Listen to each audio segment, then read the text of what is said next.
Au Mali, la coordination des mouvements de l'Azawad CMA, principal groupe séparatiste dans le nord du pays, a suspendu sa participation au processus de paix. La CMA, dans un communiqué daté du 19 décembre, cite entre autres raisons ayant motivé cette décision la flambée des violences et le manque de progrès dans les réformes depuis que l'accord est entré en vigueur. À noter que ce processus de paix dans le nord du Mali est né d'un accord entre les différentes parties en 2015. Cela n'est pas un fait nouveau, parce que d'autant plus que déjà le programme des Nations Unies et la Banque mondiale ont décidé alors de financer le programme de DDR, de démobilisation, de remobilisation des combattants. Et aujourd'hui, le véritable problème aujourd'hui, c'est de savoir qui sont les véritables bénéficiaires.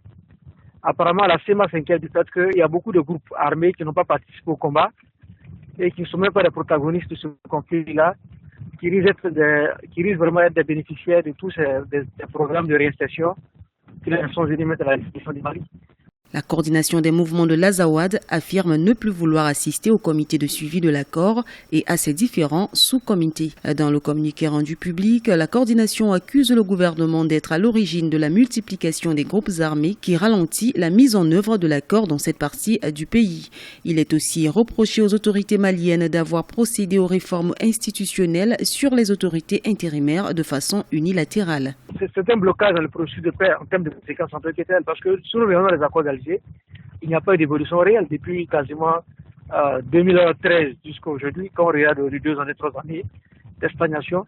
Et il est évident que un tel réplique tactique de la CMA ne pourra que ralentir notamment le processus de paix dans lequel le Mali s'est engagé depuis 5 ans.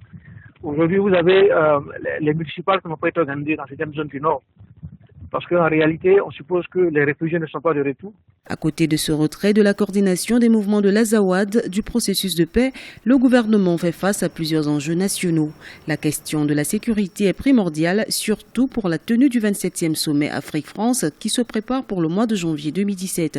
À cela s'ajoute l'enjeu économique ainsi que la question du retour des migrants maliens en Europe avec la polémique liée aux éventuels accords signés.